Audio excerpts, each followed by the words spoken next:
and welcome into General Grammar. My name is Mr. Goodie Grammar, and I'm here to provide you with all your English grammar needs. Let's get it started.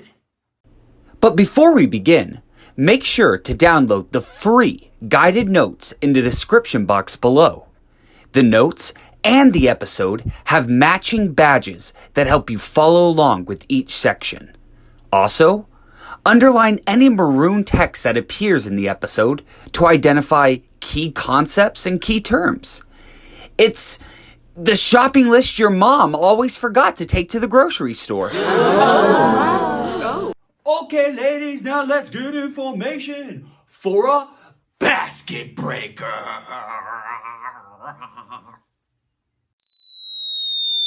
Uh-oh. For this week's Basketbreaker, the question is, what are some of the most self-sufficient and independent animals? You're going into nature? Whoa! If you answered Mr. Goodie Grammar's X's, you're sorely mistaken. Just check my call logs.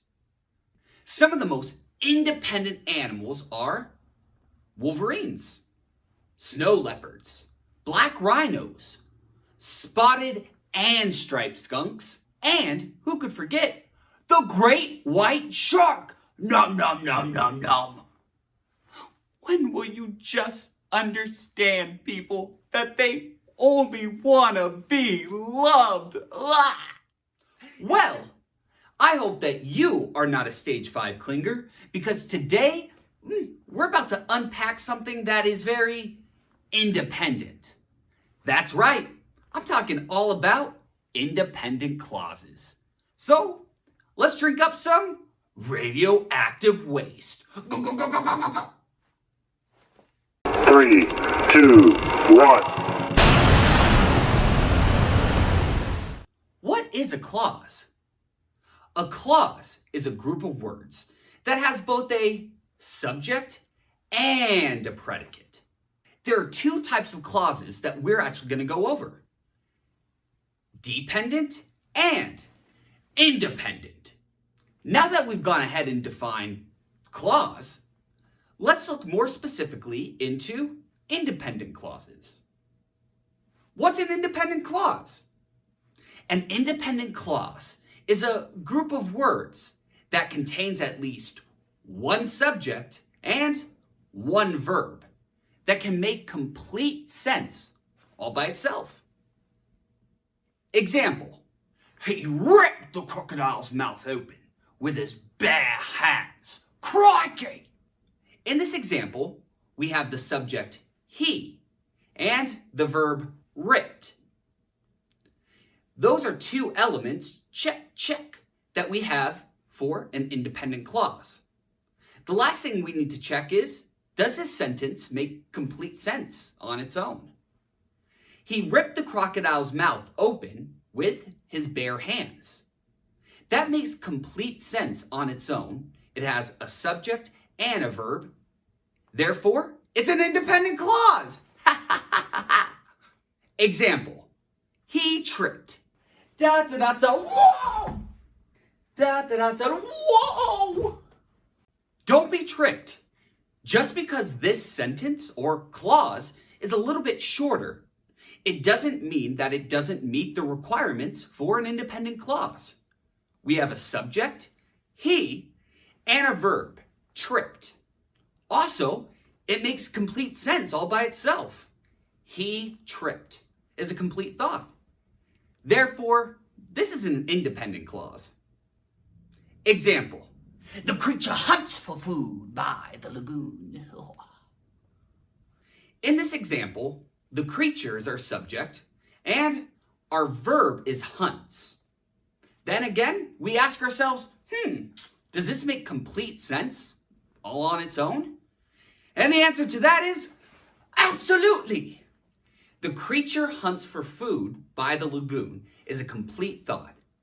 Therefore, this is an independent clause. Watch your ankles while swimming in the deep. In essence, think of an independent clause like Beyonce. She's independent, strong, fierce, and can stand on her own. She does not need anybody else in order to make complete sense. That's just like an independent clause, which has a subject, a verb, and makes complete sense all on its own. Still a little confused on this? Nah, don't even worry about it. Let's go ahead and ask for some employee assistance. We need some employee assistance. For this section, what I'm going to do is I'm going to read off a couple of sentences. What we're going to do together is we're going to try and find out if each sentence is an independent clause or not. You ready to get this started? Me too. Remember, when trying to figure out if a group of words is an independent clause, ask yourself the following questions. Does it have a subject? Does it have a verb? And does it make complete sense by itself? If you can answer yes, yes, yes to all three of these questions, then you have an independent clause. You ready to get it started? Me too. Let's go. Example. A Rubik's Cube is the embodiment of our own emotional complexities. My emotions are always changing, very frequently and very quickly. In this example, Rubik's Cube is our subject. Is our verb, and it makes complete sense all by itself. Therefore, this sentence is actually an example of an independent clause. Example. I'm addicted to drinking Red Bull. I feel it in every pore of my body. Again, ask yourself, does this have a subject, a verb, and make complete sense all by itself? Yep. Therefore, I'm addicted to drinking Red Bull is an independent clause. Example, I left my kidney in an ice-filled bathtub. That's the last time I take free samples at Costco. Ow. In this example, the subject is I, and the verb is left. Then we look at the sentence as a whole. I left my kidney in an ice-filled bathtub. That's a complete thought. Therefore, this is totally an independent clause. And a medical mystery. Has your brain exploded yet? Hopefully not, because we're about to jump into an aisle check. What? Let's go. Now it's your turn to channel your inner independent diva. That's right. I want you to create your own original independent clause. That's right. It can be about whatever you want it to be about. However, make sure that it has a subject, a verb, and it makes complete sense all on its own. Take on the challenge.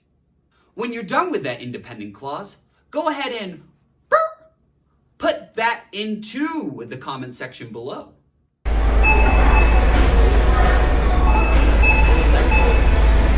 If you struggle with this concept, don't even worry about it. Remember, learning new concepts takes time and practice. If you have any questions, throw them into the comment section below as well. We'll be happy to help you out. So how did your independent clauses go? I can't wait to read them. Make sure they're saucy, spicy, and grammatically accurate. Keep in mind, if your independent clause makes us and it's grammatically accurate, we'll go ahead and give you a shout out on Instagram or in an upcoming video. Make sure to tag your friends on this video so they can take the independent clause challenge as well. Let's grow our grammar together in a field of grammatical knowledge. Well, grammar goodies, thank you so much for dropping by General Grammar. My name is Mr. Goodie Grammar, and join us next time where we're going to be talking about something a little bit more simple. That's right, simple sentences. So, comma in anytime to general grammar. See ya.